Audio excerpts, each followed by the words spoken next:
Good morning.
Start करते हैं बेटा। फोर्थ यूनिट कर रहे थे हम। फोर्थ यूनिट में लास्ट टाइम तुम्हें सिक्योरिटी अटैक्स कराए थे, बट मुझे ऐसा लगता है सिक्योरिटी अटैक्स तुम फिर भी कर लोगे। थोड़ा सा थ्योरेटिकल पार्ट ही है और तुमने करा भी हुआ है, ऑथेंटिकेशन वगैरह लास्ट टाइम बता दिया था। मैं सोच रही हूँ पहले राउटिंग प्रोटोकॉल कंप्लीट करा दूं, क्योंकि वो एक बारी में अगर पढ़ोगे तो एकदम से समझ नहीं आते जब तक आपको ना क्लियर हो कि इसका कॉन्सेप्ट क्या है। तो आज मेरा टारगेट यही है कि मैं ये वाला राउटिंग प्रोटोकॉल्स करा के फोर्थ यूनिट जो हाफ है उसको पूरा करा दूं। कल फिर जो सिक्योरिटी वगैरह है कल हम उसको कंप्लीट कर लेंगे। तो कल जहां तक मोस्ट प्रोबेबली कल सिलेबस खत्म हो जाएगा। कल मैं 2 लेक्चर लूंगी, जैसे मैंने मेंशन भी करा था, क्योंकि मुझे फिफ्थ एमसीक्यू लेना है। तो एक लेक्चर में जो अपना रेगुलर ये वाला लेक्चर होता है 10-20 वाला, इस पे मैं जो तुम्हारा हाफ पार्ट बचा हुआ है इसको कवर करा के, और जो दूसरा वाला लेक्चर है जो मैंने टाइम डाला है वो मैं कल और अपडेट कर दूंगी अगर कुछ चेंजेस होंगे तो। उस टाइम पे तुम्हारा एमसीक्यू कंडक्ट करा दूंगी, एमसीक्यू फिफ्थ जो होगा फोर्थ यूनिट का। उसके बाद परसों तुम्हारा एमसीक्यू सिक्स होगा, वो मैं ग्रुप में मैसेज कर दूंगी। एमसीक्यू सिक्स जो होगा वो पूरे सिलेबस का होगा। पूरे सिलेबस के अंदर मैं उसके अंदर रिवीजन नहीं कराने वाली, क्योंकि जो आपने 5 एमसीक्यू अभी तक दिए हैं उन्हीं में से आपके क्वेश्चन आएंगे। अगर सीधा सीधा अगर मैं तुम्हें बताऊं तो 5 एमसीक्यू हैं, हर एमसीक्यू में से 3-3 4-4 क्वेश्चन आएंगे जो आपके सिक्स सिक्स एमसीक्यू में आएंगे। ठीक है, तो उसके लिए रिवीजन कराने की जरूरत नहीं है। उसका क्लास का लिंक भेज दूंगी, ज्वाइन कर लेना। उसके बाद आपका एमसीक्यू का लिंक आ जाएगा, उसको करके अपने क्लास लेफ्ट कर देना। स्टार्ट करते हैं। अब हम अपना जो है लोकेशन बेस्ड राउटिंग प्रोटोकॉल, जब हमने पढ़े थे डब्ल्यूएसएन के, तो हमने स्टार्टिंग में पहले कुछ चैलेंजेस पढ़े थे, क्योंकि जो हमारी सेंसर नोड होती है मूव करती रहती है इधर से उधर, तो उनकी एनर्जी भी कम होती है। उसके अकॉर्डिंग हमारे राउटिंग के कुछ चैलेंजेस होते हैं जो हमने पढ़े थे। फिर हमने क्लासिफिकेशन पढ़ा था राउटिंग प्रोटोकॉल का, जिसके अंदर सबसे पहले फ्लैट आर्किटेक्चर आता है। मैं साथ साथ रिवीजन करा रही हूँ। फ्लैट के अंदर हमने फ्लडिंग, गॉसिपिंग और स्पिन पढ़ा था। फ्लडिंग में क्या होता है, जितनी भी नियरेस्ट नेबर नोड जो है उन सबको हम डेटा फॉरवर्ड कर देते हैं, जिसकी वजह से ट्रैफिक ज्यादा होता है, ट्रैफिक की प्रॉब्लम होती है। उस प्रॉब्लम को सॉल्व किया था गॉसिपिंग ने। गॉसिपिंग क्या करता है, गॉसिपिंग आपकी जो किसी भी जो नेबर नोड है उनमें से किसी भी एक नेबर नोड को रेंडमली चूज करता है और उसको डेटा भेजता है, रेदर देन कि आप सारी नेबरहुड को, क्योंकि फ्लडिंग का यही होता है कि सबको डेटा भेज देता है। तो रेदर देन कि आप सबको डेटा भेज दो, आप सिर्फ एक एक रेंडमली नोड चूज कर लो, उसको डेटा भेजो। इसमें प्रॉब्लम आती थी डिले की, क्योंकि हमारा जो पाथ होता है वो लार्जेस्ट, क्योंकि हम रेंडमली कोई भी नोड चूज करते हैं, तो रेंडमली चूज करने में हमें ये नहीं पता चलता कि शॉर्टेस्ट पाथ कौन सा है, तो हम कई बार लॉन्गेस्ट पाथ चूज कर लेते हैं जिसकी वजह से डिले होता है। तो इन दोनों की प्रॉब्लम सॉल्व करने के लिए हमारा स्पिन आया था। स्पिन के अंदर अलग अलग पार्ट्स है, ब्रॉडकास्टिंग के लिए, रिलायबिलिटी के लिए, एनर्जी कंजर्वेशन के लिए, वो सारे इसके अंदर थे। फिर हमने हिरारिकल पढ़ा था, लीच, पेगासस, तीन और एप्टीन। तीन और एप्टीन हमारे थ्रेशोल्ड वैल्यू के अकॉर्डिंग काम करते हैं, और लीच हमारा क्लस्टर हेड की तरह काम करता है, जैसे क्लस्टर्स बनते हैं उनका हेड बनता है, वो बेस स्टेशन के साथ कम्युनिकेट करते हैं। पेगासस के अंदर चेन लाइक स्ट्रक्चर होता है, इसके अंदर सीक्वेंशियल और मल्टीपल लेयर्स होती थी। तो मतलब आप क्या करते हो, पहले लेफ्ट साइड से पूरा कवर करते हो, चेन लीडर पे आते हो, फिर राइट साइड से पूरा कवर करते हो, चेन लीडर पे आते हो, मतलब ऐसे ही आप चेन लीडर पे डेटा आ जाता है, फिर वो बेस स्टेशन पे भेजता है। अब जो हमारा लोकेशन बेस में हम यूनिकास्ट कर चुके थे, हमारा मल्टीकास्ट और जियोकास्ट बचा हुआ था, उसको करेंगे। फिर हमारा क्वालिटी ऑफ सर्विस बेस्ड जो दो राउटिंग प्रोटोकॉल है, सिक्वेंशियल और स्पीड, इनको करेंगे। तो यूनिकास्ट का एक बार थोड़ा सा ओवरव्यू बता देती हूँ। यूनिकास्ट में हमने क्या पढ़ा था, यूनिकास्ट का होता है वन सिंगल डेस्टिनेशन, या आप बोल सकते हो वन टू वन कम्युनिकेशन हम इसके अंदर करते हैं। इसमें हमारे पास जीपीएसआर और जीएफ था। जीपीएसआर में कुछ भी नहीं था, बस एक राइट हैंड रूल का यूज होता था। अगर आपके अंदर एक एरिया है, इस एरिया के अंदर आप कम्युनिकेट करते हो तो क्लॉकवाइज डायरेक्शन में यूज करोगे, बाहर अगर कम्युनिकेशन करोगे तो एंटी क्लॉकवाइज डायरेक्शन में यूज करोगे। तो ये राइट हैंड रूल बोलता है जो जीपीएसआर यूज करता है। दूसरा हमारे पास था जीएफ, जो हमारा एनर्जी अवेयर के लिए था। एनर्जी अवेयर में क्या होता है कि आपकी जो नोड होती है, सारी नोड एक टाइम पे एक्टिव ना हो, हर एक नोड जो है वो अपना स्लीपिंग टाइम जो है वो डोनेट कर दे, डिनोट कर दे कि ये मेरा स्लीपिंग टाइम है और मैं इतने टाइम से, या ये मेरा एक्टिव टाइम है, मैं इतने टाइम तक काम करूंगी, उसके बाद में स्लीपिंग मोड में जाऊंगी। तो वो नेबर नोड को अपडेट कर दे। जब तक वो एक्टिव मोड पे है तब तक नेबर नोड स्लीपिंग मोड में रहेगी। जब पहले वाली नोड स्लीपिंग मोड में चली जाएगी तो नेबर नोड जो है वो एक्टिव मोड में आ जाएगी। उसके बाद वो एक्टिव, जो भी एक्टिव नोड होगी उसकी सारी रिस्पॉन्सिबिलिटीज है कि वो अपने और अपनी नेबर की सारी रिस्पॉन्सिबिलिटीज को फुलफिल करे। तो ये हमारा यूनिकास्ट के अंदर था। आज हम करेंगे मल्टीकास्ट। मल्टीकास्ट के अंदर क्या होता है, मल्टीकास्ट मतलब मैनी, तो आप मैनी डेस्टिनेशन या फिर many receivers, many senders, one to one, one to many, सारी इसके अंदर फॉलो होते हैं। सिर्फ मैनी मैनी फॉलो नहीं होता, इसमें यूनिकास्ट का कॉन्सेप्ट भी लगता है।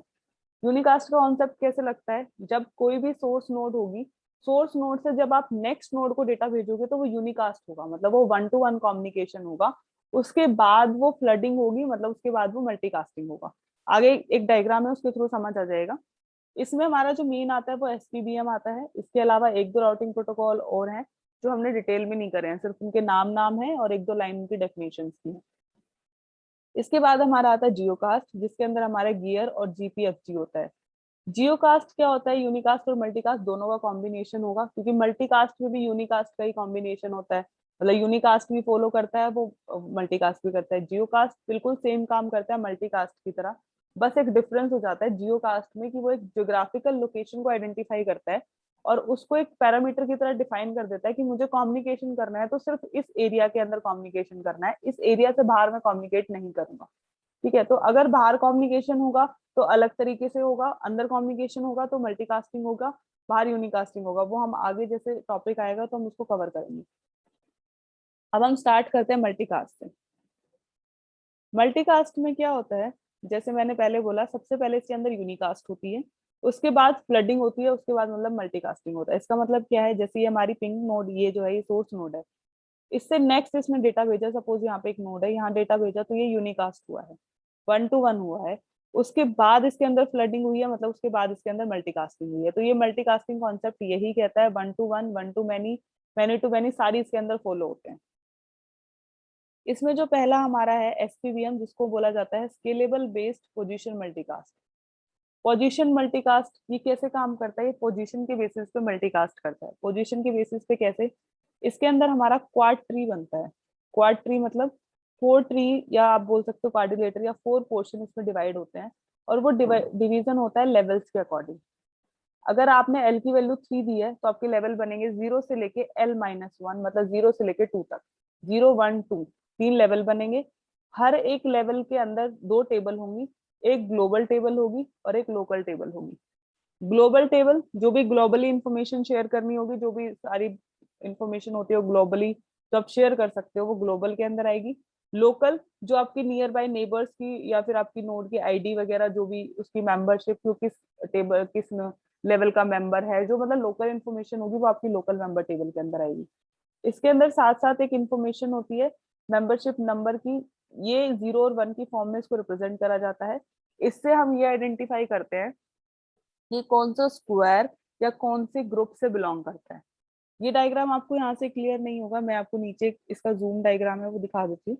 ये डायग्राम है, एल की वैल्यू 3 थी, तो एल की वैल्यू 3 थी तो हमारे पास जो लेवल बनेंगे वो बनेंगे 0, 1 और 2। तो लेवल 3 में क्वार्टरी है, हमने 4 पार्टीशन कर दिए, 1, 2, 3 और 4। लेवल 2 में और फर्दर पार्ट करेंगे, लेवल 1 के अंदर जो हमारा फोर्थ पार्ट था उसके अंदर हमने 4 पार्ट कर दिए, 4, 1, 4, 2, 4, 3 और 4, 4।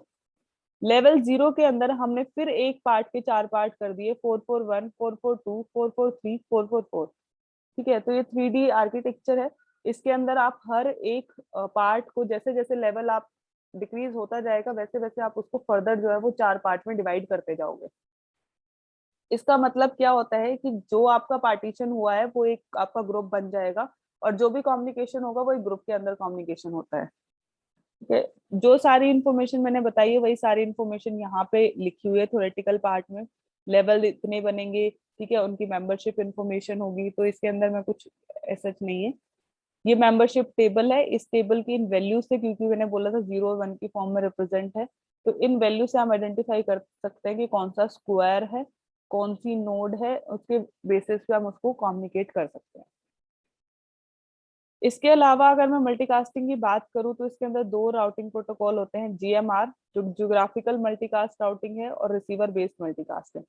ज्योग्राफिक मल्टीकास्ट राउटिंग जो फोकस करता है वो मेनली काम करता है कोस्ट की बेसिस पे, कितनी कोस्ट है डेस्टिनेशन तक, जो मिनिमम होगी उसके अकॉर्डिंग वो डेटा सेंड करेगा। टूरिस्टिक नेचर होता है। ठीक है, रिसीवर बेस्ड के अंदर क्या होता है कि जैसे हम सेंडर क्या करता है, नेक्स्ट नोड चूज करता है, उसके आगे डेटा भेजता है, तो रिसीवर बेस्ड है, रिसीवर के अकॉर्डिंग काम करेगा। इसके अंदर कोई मेंबरशिप टेबल नहीं बनती, अपने आप इसके अंदर जो मैक लेयर है वो फाइंड आउट करती है और डेटा को फॉरवर्ड कर देती है। नेक्स्ट हमारा आता है जियोकास्ट। जियोकास्ट जैसे मैंने बोला मल्टीकास्ट की तरह ही काम करेगा, बस इसके अंदर एक चीज हो जाती है कि आपके पास एक ज्योग्राफिकल लोकेशन आइडेंटिफाई होती है कि आपको सिर्फ इस लोकेशन के बीच में कम्युनिकेट करना है। अगर आप near the target region communicate कर रहे हो, जैसे मैंने बोला था कि कोई एरिया है, क्योंकि लोकेशन आइडेंटिफाई कर रही है तो कोई एरिया आपने डिफाइन कर दिया, अगर उस एरिया के बाहर आप कम्युनिकेट करोगे, नियर द टारगेट रीजन आप कम्युनिकेट करोगे, डेटा को सेंड करोगे, तो आप यूज करोगे यूनिकास्टिंग कॉन्सेप्ट का, मतलब राइट हैंड रूल लगेगा।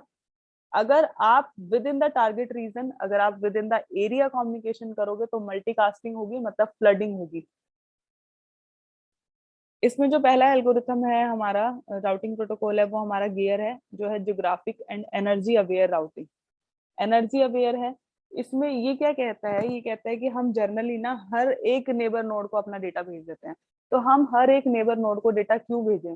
जिस नोड को रिक्वायरमेंट ही नहीं है, जिस नोड को इंटरेस्ट ही नहीं है हमारे डेटा में, हम उसको डेटा क्यों भेजें? तो ये सिर्फ उन नोड को डेटा भेजता है जो उस नेटवर्क या उस पैकेट को लेने में इंटरेस्टेड होती है। इससे हमारी एनर्जी जो है वो काफी सेव हो जाती है। 2 तरीके की कॉस्ट इसमें हम कैलकुलेट करते हैं, पहली एस्टिमेटेड कॉस्ट होती है, दूसरी लर्निंग कॉस्ट होती है। एस्टिमेटेड कॉस्ट मतलब एक तरीके से कि आप एस्टिमेट करोगे, ये कॉस्ट होती है हमारी कितनी एनर्जी आपकी बची हुई है प्लस कितना डिस्टेंस लगेगा डेस्टिनेशन तक जाने के लिए। अगर मैं आपको बोलूं कि आपको फरीदाबाद से दिल्ली जाना है और आपके पास 100 रुपए हैं, आपने उसमें से कुछ खा पी लिया, आपके पास अभी 80 रुपए बचे हैं, तो जितनी एनर्जी बची है, जितने पैसे बचे हैं, प्लस कितना डिस्टेंस है आपका वहां तक पहुंचने में, मतलब प्लस आपका फेयर कितना लगेगा, आपका किराया कितना लगेगा फरीदाबाद से दिल्ली जाने के लिए, वो आपकी एस्टिमेटेड कॉस्ट हो जाएगी। लर्निंग कॉस्ट होती है जब हम एस्टिमेटेड कॉस्ट को रिफाइन कर देते हैं। एस्टिमेटेड कॉस्ट को रिफाइन करने का मतलब है जो भी एक्स्ट्रा कॉस्ट है, लाइक मैंने यूनिकास्ट के टाइम पे पढ़ाया था कि होल्स क्रिएट हो जाते हैं। कोई नोड जो है वो डेस्टिनेशन से इतनी दूर चली जाती है, कोई नोड डेस्टिनेशन से इतनी दूर चली जाती है कि वो डेस्टिनेशन तक पहुंच ही नहीं पाती है, तो वहां पे होल्स क्रिएट हो जाते हैं। तो उन होल्स की वैल्यू को जब हम माइनस कर देते हैं तो वो हमारी लर्निंग कॉस्ट निकलती है। ठीक है, तो ये हमारी रिफाइनमेंट ऑफ एस्टिमेटेड कॉस्ट होती है। एक एग्जाम्पल अगर मैं इसका दूं, आपके पास सपोज की 10 रुपीज है और आपने 5 रुपए किसी को उधार दे दिए, तो 10 - 5 आपके पास सिर्फ 5 रुपए बचे हैं, तो वो आपकी लर्निंग कॉस्ट है। जो आपने उधार दिए वो एज अ होल आप उसको सोचो, 10 आपकी एस्टिमेटेड कॉस्ट थी, 5 आपके होल्स में लग गई है, तो 5 आपकी लर्निंग कॉस्ट बची है। अगर कोई भी होल्स नहीं होंगे, मतलब आपने अगर किसी को उधार ही नहीं दिया तो आपके पास 10 रुपए थे, आपके पास 10 ही रहेंगे। तो अगर कोई भी होल नहीं होगा तो एस्टिमेटेड कॉस्ट जो है वो लर्निंग कॉस्ट के इक्वल आ जाएगी। बाकी इसके अंदर वही है, टुवर्ड्स द टारगेट रीजन अगर कम्युनिकेशन होगा तो यूनिकास्ट का यूज करना है, विद इन द रीजन होगा तो मल्टीकास्ट का यूज करना है। और मल्टीकास्ट में दो चीजें होती है, फॉरवर्डिंग और फ्लडिंग। या तो आप फॉरवर्ड करो या फिर आप फ्लडिंग करो, मतलब सबको भेज दो। तो फॉरवर्डिंग फ्लडिंग तब यूज होगा जब सेंसर नोड्स होंगी, क्योंकि सेंसर नोड के लिए अच्छा फ्लडिंग का कॉन्सेप्ट होता है। और फॉरवर्डिंग तब यूज होगा जब आपको एनर्जी सेव करनी होगी, उस टाइम पे आप फ्लडिंग ना करके आप सिर्फ फॉरवर्ड करोगे डेटा को, आप एक नेबरिंग नोड को चूज करो या उसके आगे चूज करते करते सिर्फ डेटा को फॉरवर्ड करो। तो इसमें जो कॉन्सेप्ट यूज होता है वो स्प्लिटिंग एंड फॉरवर्डिंग का यूज होता है। अगर हम गियर को कंपेयर करें जीपीएसआर से, जीपीएसआर हमारा यूनिकास्ट के अंदर था, राइट हैंड रूल जो यूज करता था, तो जो हमारा गियर है वो ज्यादा बेटर है जीपीएसआर में पैकेट डिलीवरी की टर्म्स में। अगर हम नॉन यूनिफॉर्म ट्रैफिक की बात करें, मतलब अगर अनइवन ट्रैफिक है, तो गियर जो है वो मेरा 70 to 80% पैकेट ज्यादा डिलीवर करता है देन जीपीएसआर। अगर यूनिफॉर्म ट्रैफिक है तो गियर जो है वो 25 to 35% ज्यादा पैकेट डिलीवर करेगा एज कम्पेरिजन टू जीपीएसआर। नेक्स्ट हमारे पास है जीपीएफजी। ये काम करता है आपके पैरामीटर के बेसिस पे, मतलब आपने एक लोकेशन आइडेंटिफाई करी है उसके बेसिस पे कम्युनिकेट करता है। इसका क्या कहना है, ये कहता है जैसे आपने ये लोकेशन आइडेंटिफाई कर लिया, आपने एक रीजन बना लिया, इस रीजन के अंदर क्योंकि हम बाहर अगर कम्युनिकेट करते हैं, जैसे मैंने पहले ही बोला था, अगर आप towards the target region communicate करोगे तो यूनिकास्ट होगा, within the target region करोगे तो मल्टीकास्ट होगा। तो जब आपने सोर्स नोड से डेटा गया, अगर ये बाहर है तो यूनिकास्ट होता रहेगा, जैसे ही ये अंदर आएगा तो ये मल्टीकास्ट हो जाएगा, मतलब ये फ्लडिंग का कॉन्सेप्ट यूज हो जाएगा। जितनी भी नेबरिंग नोड है सबको डेटा फॉरवर्ड कर देगा। अगर कोई भी नोड, जीपीएफजी क्या कहता है, अगर कोई भी नोड का अगर कोई भी नोड बाहर कम्युनिकेट करती है तो वो बाहर ही रहेगी जब तक उसको अंदर आने के लिए कोई ऑप्शन नहीं मिलेगा, क्योंकि बाहर जो है वो यूनिकास्ट का कॉन्सेप्ट फॉलो होता है। और उस टाइम पे हम राइट हैंड रूल का यूज करेंगे। सपोज जैसे कि ये नोड थी, इन्होंने यहाँ पे डेटा भेजा, यहाँ से डेटा अंदर आया, ये होगी फ्लडिंग, सारी नोड के पास डेटा चला गया। अब इस नोड के पास डेटा गया, तो इस नोड की जो नेबरिंग नोड है, तो ये अगर उसको लग रहा है कि नियरेस्ट नोड है, इन दोनों में से जो भी इसको नियरेस्ट नोड लगती है, ये तो बहुत दूर है अंदर वाली, तो इसने नियरेस्ट नोड डेटा जो है वो यहाँ पे फॉरवर्ड कर दिया। अब यहाँ से डेटा जो है वो बाहर ही रहेगा, क्योंकि इसको अंदर आने के लिए कोई स्कोप ही नहीं मिल रहा, और बाहर है तो यूनिकास्ट होता रहेगा, तो डेटा बाहर बाहर बाहर ही रहेगा। जैसे ही यहाँ पे आएगा इसको अंदर आने के लिए ऑप्शन मिल जाएगा, तो यहाँ पे आते ही डेटा की फ्लडिंग हो जाएगी और ये डेटा जो है मल्टीकास्ट हो जाएगा। ठीक है, तो ऐसे ही ये काम चलता रहता है, ये जीएफजी यही काम बोलता है। पैरामीटर के अंदर कोई भी काम करो, मल्टीकास्टिंग करो, बाहर करोगे तो यूनिकास्टिंग करो, राइट हैंड रूल का यूज करो। तो बस यही था आपका जो लोकेशन बेस्ड था। अब हम क्यूएस बेस्ड करेंगे। पहले मैं क्यूएस बेस्ड से पहले लोकेशन बेस्ड को एक बार दोबारा रिवाइज करा देती हूँ। एक बार ध्यान से सुन लेना, बस 5 मिनट, जिसने अभी नहीं सुना है, और कोई क्वेरी हो तो मेरे से पूछ लेना। सबसे पहले यूनिकास्टिंग, दो दो तीन तीन पॉइंट है हर एक उसमें। यूनिकास्टिंग होगा 1-to-1 कम्युनिकेशन। इसके अंदर हमारे पास दो यूज होते हैं, जीपीएसआर और जीएफ। जीपीएसआर क्या करता है, राइट हैंड रूल का यूज करेगा। अगर किसी भी एरिया के अंदर कम्युनिकेशन होगा तो क्लॉकवाइज डायरेक्शन में, आउटसाइड द कम्युनिकेशन होगा तो एंटी क्लॉकवाइज डायरेक्शन में, बस। दूसरा इसके अंदर जीएफ है, जो आपका काम करता है एनर्जी अवेयर पे। इसमें कॉन्सेप्ट यूज होगा स्लीपिंग और एक्टिव नोड का। जो नोड काम कर रही है एक्टिव रहेगी, बाकी नोड स्लीपिंग मोड में रहेंगी। जब जो नोड स्लीपिंग मोड में चली जाएगी, बाकी एक्टिव में आ जाएंगी, तो वो एक दूसरे की रिस्पॉन्सिबिलिटीज को हैंडल करेंगे। देन आता है मल्टीकास्टिंग। मल्टीकास्टिंग में होगा, पहले 1-to-1 कम्युनिकेशन होता है, पहले यूनिकास्ट होता है, उसके बाद मल्टीकास्ट होगा, उसके बाद फ्लडिंग होगी। तो इसमें एसपीबीएम यूज होता है, जो स्केलेबल बेस्ड पोजीशन मल्टीकास्ट है। इसमें हम लोग लेवल्स, क्वाड ट्री बनता है, लेवल्स बनते हैं, उन लेवल के बेसिस पे हम फर्दर 4-4-4 पार्ट्स डिवाइड करते रहते हैं, और उसमें दो टेबल बनती हैं, लोकल टेबल और ग्लोबल टेबल। उनके बेसिस पे मेंबरशिप इंफॉर्मेशन होती है, किससे ये बिलोंग करता है, 1010 की वैल्यू से हम लोग आइडेंटिफाई कर लेंगे कि कौन से स्क्वायर से बिलोंग करता है। नेक्स्ट हमारे पास जियोकास्ट है। जियोकास्ट में हमारे पास दो थे। पहला जो हमारे पास था गियर, गियर के अंदर एनर्जी अवेयर होता है। इसमें हमारे पास दो कॉस्ट होते हैं, लर्निंग कॉस्ट और एस्टिमेटेड कॉस्ट। एस्टिमेटेड कॉस्ट कितनी आपकी एनर्जी बच गई है प्लस कितना डिस्टेंस है आपका डेस्टिनेशन तक पहुंचने के लिए। लर्निंग कॉस्ट एस्टिमेटेड कॉस्ट की रिफाइनमेंट होती है। इसमें काम वही होगा, विद इन द रीजन अगर आप करोगे तो मल्टीकास्टिंग होगी, flooding within the region flooding, और आपका फॉरवर्डिंग होगा। फ्लडिंग तब काम करेगा जब सेंसर नोड्स होंगी, फॉरवर्डिंग तब होगी जब आपकी एनर्जी सेव करनी है। दूसरा हमारे पास आउटसाइड द रीजन होगा। आउटसाइड द रीजन आप यूनिकास्ट यूज करोगे, मतलब राइट हैंड रूल यूज करोगे। इसका दूसरा पार्ट हमारा जीपीएफजी था, उसमें भी सेम कॉन्सेप्ट है, लोकेशन बेस्ड है। आउटसाइड अगर यूज करोगे unicast right hand rule, inside use करोगे तो मल्टीकास्ट मतलब फ्लडिंग का कॉन्सेप्ट। बस अब हमारे पास आता है क्यूएस बेस्ड, जिसके अंदर हमारे पास सिक्वेंशियल असाइनमेंट और स्पीड आता है। तो जैसे मैं हर बार ही बोलती हूँ कि अगर कोई भी टॉपिक स्टार्ट होता है तो उससे पहले उसका थोड़ा सा इंट्रोडक्टरी पार्ट लिखना होता है। तो क्यूएस में जो इंट्रोडक्टरी पार्ट है वो मैं यहाँ सेकेंड यूनिट में ऑलरेडी करा चुकी हूँ, इंट्रोडक्शन टू क्यूएस में। तो वहां से आप सेम लिख सकते हो, क्योंकि क्यूएस तो सेम ही होता है चाहे वो कहीं पे भी हो, डब्ल्यूएसएन में हो चाहे सेंसर नोड में हो। तो ये चीज मैंने यहाँ पे भी मेंशन कर दी है कि जो क्यूएस का इंट्रोडक्शन है वो आप सेकेंड यूनिट से कर सकते हो। उसमें वही था कि क्या क्या मेट्रिसेस होती हैं, डिले, बैंडविड्थ वगैरह, जिनके थ्रू हम क्वालिटी ऑफ सर्विस को मेजर करते हैं, बस वो सारा इंट्रोडक्टरी पार्ट था। इसमें पहला राउटिंग प्रोटोकॉल है हमारा एसएआर, जिसको बोला जाता है सीक्वेंशियल असाइनमेंट राउटिंग। एसएआर जो है वो सबसे पुराना, या आप बोल सकते हो सबसे पहला राउटिंग प्रोटोकॉल है जो डब्ल्यूएसएन में क्वालिटी ऑफ सर्विस के लिए यूज करा गया था।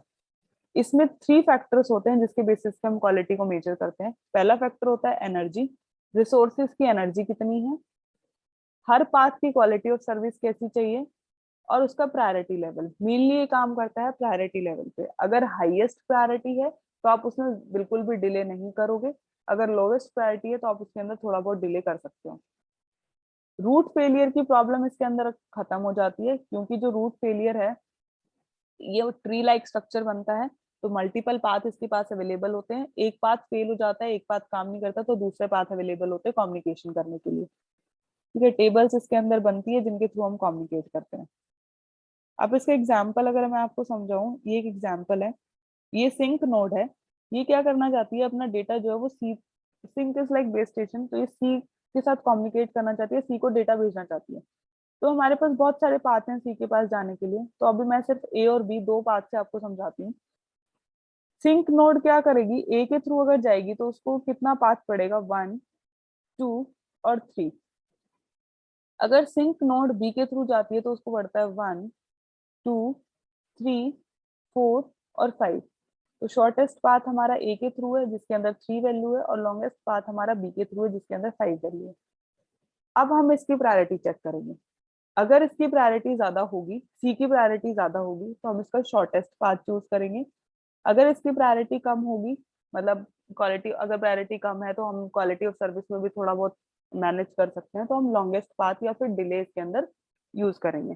तो बस यही ये चीज कहता है एससीआर, कि आप जो वैल्यू लो उसकी प्रायोरिटी की बेसिस पे चेक करो। हाईएस्ट प्रायोरिटी है तो उसका डिले जो है वो मिनिमम होना चाहिए।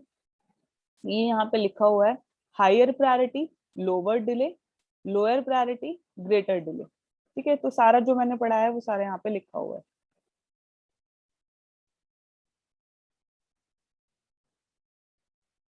ठीक है, पैकेट की प्रायोरिटी है, अगर ज्यादा प्रायोरिटी है तो 3 वाला पाथ चूज करेंगे, मतलब ए के थ्रू। कम प्रायोरिटी है तो बी के थ्रू हम ऐसे उसको कम्युनिकेट करेंगे। एडवांटेजेस की बात करें, इसके अंदर पावर सेव होती है। इसमें जो क्यूएस है, क्यूएस मैट्रिसेस, वो हम एवरेज क्यूएस मैट्रिक्स का यूज करते हैं, मिनिमम से मिनिमम वैल्यू होती है, जिसकी वजह से नेटवर्क का लाइफ टाइम इंक्रीज हो जाता है। मल्टीपल पाथ होते हैं, सिंगल पाथ अगर फेल होगा तो और पाथ अवेलेबल है। फॉल्ट टॉलरेंस होती है, इजी रिकवरी है। डिसएडवांटेजेस का ये है कि इसके अंदर ओवरहेड इंक्रीज हो जाते हैं, क्योंकि हमें टेबल मेंटेन करनी होती है डेटा को सेंड करने के लिए। आप पाथ वगैरह को, वैल्यूज को स्टोर करोगे डेटा के अंदर, तो इसके ओवरहेड इंक्रीज हो जाते हैं।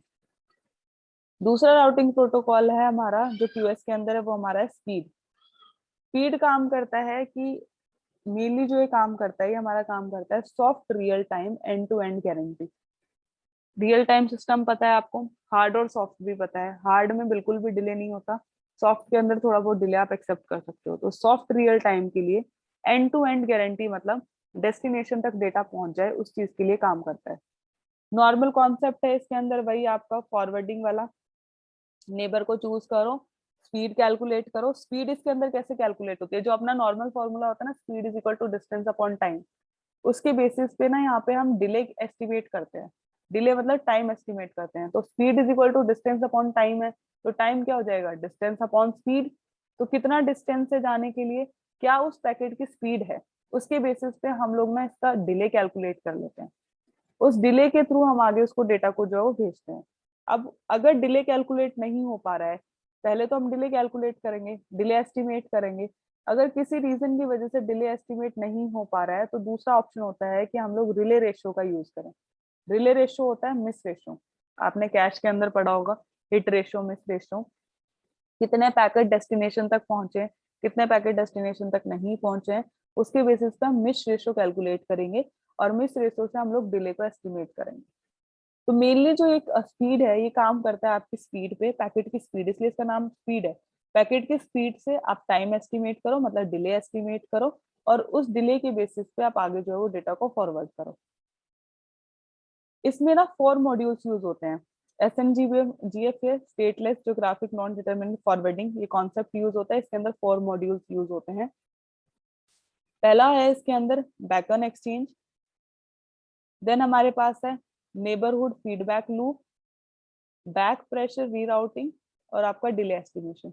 डिले एस्टिमेशन मैंने अभी ऊपर करा दिया है, वो सेम यहाँ पे आप डाल सकते हो कि आप कैसे डिले कैलकुलेट करोगे। अगर डिले कैलकुलेट नहीं होगा तो आप टाइम एस्टिमेट डिले रेशियो से कैलकुलेट करोगे। दूसरा हमारे पास बैकन एक्सचेंज। बैकन की अगर मैं इंग्लिश टर्म में बात करूं, बैकन का मतलब होता है इनलाइटन करना, किसी चीज पे प्रकाश डालना। तो बैकन एक्सचेंज, जब आप पैकेट को ट्रांसफर करोगे, उस टाइम पे आप बैकन एक्सचेंज या बैकन नेटवर्क यूज कर सकते हो।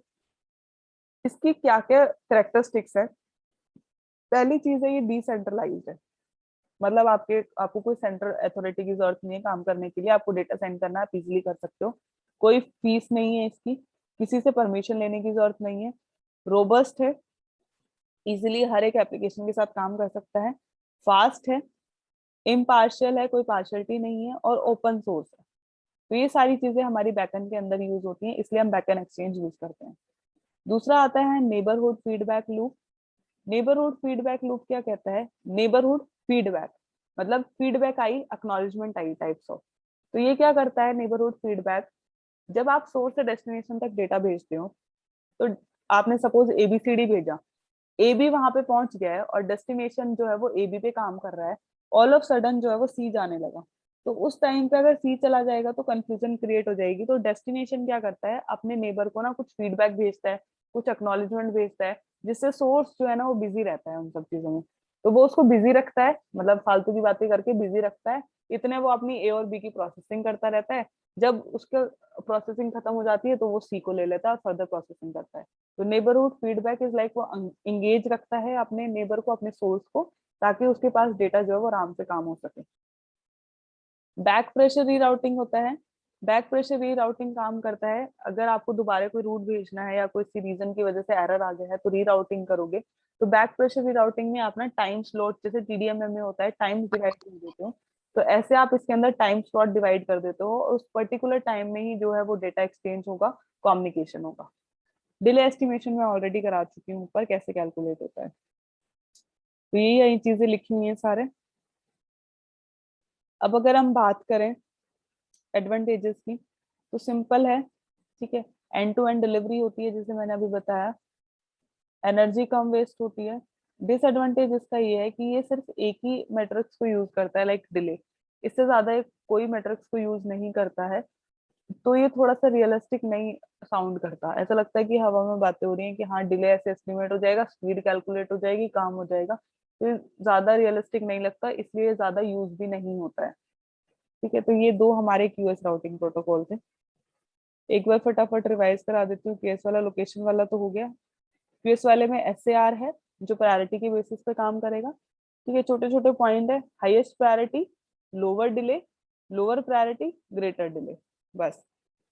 दूसरा हमारा स्पीड था। स्पीड हम कैलकुलेट, मतलब स्पीड के बेसिस पे हम लोग टाइम एस्टिमेट करेंगे या डिले एस्टिमेट करेंगे। वो एस्टिमेट नहीं होगा तो डिले रेशियो निकालेंगे। इन शॉर्ट हमें एक मैट्रिक्स डिले के बारे में जरूर कैलकुलेट करना है, ताकि हम आगे डेटा फॉरवर्ड कर सकें। 4 मॉड्यूल्स में काम होता है, backend exchange, neighbourhood, back pressure और डिले एस्टिमेशन। बस यही था हमारा, और हमारी हाफ यूनिट खत्म हो चुकी है। अब जो हाफ है वो कल हो जाएगी, और कल आपका एमसीक्यू 5th हो जाएगा, और परसों आपका एमसीक्यू 6 होगा। जैसे मैंने पहले बताया है, एमसीक्यू 6 में रिवाइज नहीं कराऊंगी, क्योंकि एमसीक्यू जो 6 आएगा वो आपके जो 5 एमसीक्यू है उन्हीं में से क्वेश्चन आएंगे। तो एक बार पांचों एमसीक्यू गो थ्रू कर लेना, 15-15 क्वेश्चन ही तो है, कितना टाइम लगेगा, ठीक है, उनको देख लेना, और फिर आपको परसों में 6 एमसीक्यू के लिंक भेज दूंगी। उनके बेसिस पे आपके इंटरनल्स लगेंगे, पहले भी बता चुकी हूँ। 4th असाइनमेंट अपलोड हो चुका है। 4th असाइनमेंट की डेट बहुत जल्दी है, 26 या 27 है, उसको जल्दी सबमिट कर देना, क्योंकि मुझे इंटरनल्स लगाने हैं। पहले जो तुम्हारा सेशन था वो लंबा खिंचने वाला था, बट अब 31 अक्टूबर तक है, तो इसलिए सारी चीजें ऑल ऑफ सडन हो रही हैं। और बीच में फेस्ट के चक्कर में तो तुम्हारी कुछ दिन क्लासेस भी नहीं हुई, अदरवाइज हमारा सिलेबस बहुत आगे चल रहा था, बट अभी हम पीछे हो गए हैं। कोई नहीं, हो जाएगा। सिक्योरिटी वगैरह तुमने ऑलरेडी पढ़ी हुई है, जिग भी तुमने आईओटी में पढ़ा हुआ है, तो मैं उसको ज्यादा डिटेल में कराऊंगी नहीं, जल्दी हो जाएगा। पढ़ लेना एक बारी, ठीक है, कोई डाउट हो तो मुझसे पूछ लेना। और असाइनमेंट्स वगैरह सबमिट कर दो, जिसने अभी भी नहीं करे हैं, चारों असाइनमेंट कर देना 26-27 तक, सो दैट कि तुम्हारे इंटरनल्स लग जाए। बाकी मार्क्स मैंने ग्रुप में सेंड कर दिए हैं, एमसीक्यू के भी और असाइनमेंट के भी, जो मेरे पास आए हैं अभी तक। अगर किसी ने उसके बाद में सबमिट कर रहे हो तो मुझे बता देना। एमसीक्यू के भी लिंक्स अवेलेबल हैं ग्रुप में, जिसने देना है दे सकते हो। असाइनमेंट्स अवेलेबल हैं, जिसने देना है दे सकते हो अभी भी। इंटरनल से पहले दे देना, इंटरनल के बाद कोई फायदा नहीं है उनका देने का, मार्क्स नहीं लगेंगे। ठीक है, मार्क्स ग्रुप में है, देख लेना, कभी किसी ने दे रखा और उसके मार्क्स नहीं लगे हो तो मुझे बता देना। फाइनल मार्क्स की जो भी लिस्ट बनेगी वो तुम्हें मैं बाद में अपलोड कर दूंगी। जब बिल्कुल फाइनल 28-29 को बिल्कुल फाइनल लिस्ट बन जाएगी, मेरे पास सारे एमसीक्यू और सारे असाइनमेंट आ जाएंगे, उसके बाद एक फाइनल लिस्ट बना दूंगी। उसके बाद किसी का कोई इशू है तो मेरे से फिर पूछ लेना। ठीक है, बाकी पढ़ लेना, रिकॉर्डिंग्स वगैरह भी कुछ चाहिए तो मुझे बता देना, मैं शेयर कर दूंगी। कोई डाउट हो तो मुझे बता देना। अटेंडेंस में मार्क कर दूंगी यहाँ से, क्योंकि अभी मेरे पास इतना टाइम नहीं है कि तुम्हारी अटेंडेंस भी मार्क करूंगा, हमें सिलेबस कंप्लीट करना है 2 दिन में। हो जाएगा, वैसे तो हाफ यूनिट आज होगी है, हाफ ही बची है, तो कल हो जाएगी, कोई दिक्कत नहीं। ठीक है, किसी को कोई डाउट है? आज का टॉपिक समझ आया है? एक बार मुझे नाम लिख के बता दो फटाफट, क्या पढ़ा है आज हमने।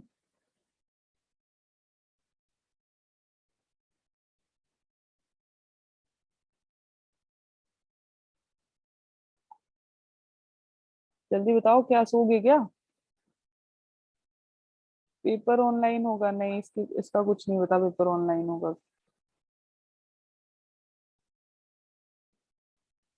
ऑफलाइन के चांसेस ज्यादा हैं अभी तो।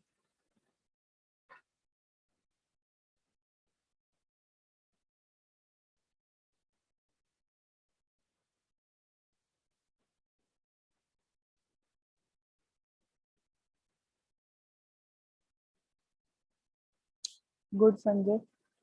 राउटिंग प्रोटोकॉल करे हैं, लोकेशन बेस्ड वाले करे हैं, लोकेशन बेस्ड में यूनिकास्ट, मल्टीकास्ट और जियोकास्ट। गुड कदम। और दूसरे कौन से राउटिंग प्रोटोकॉल करे हैं?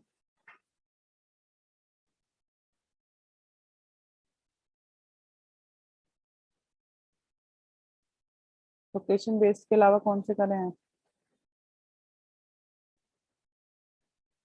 Quality of service, QS, speed और सीक्वेंशियल एससीआर। ठीक है, चलो पढ़ लेना। ओके, कल मिलते हैं फिर।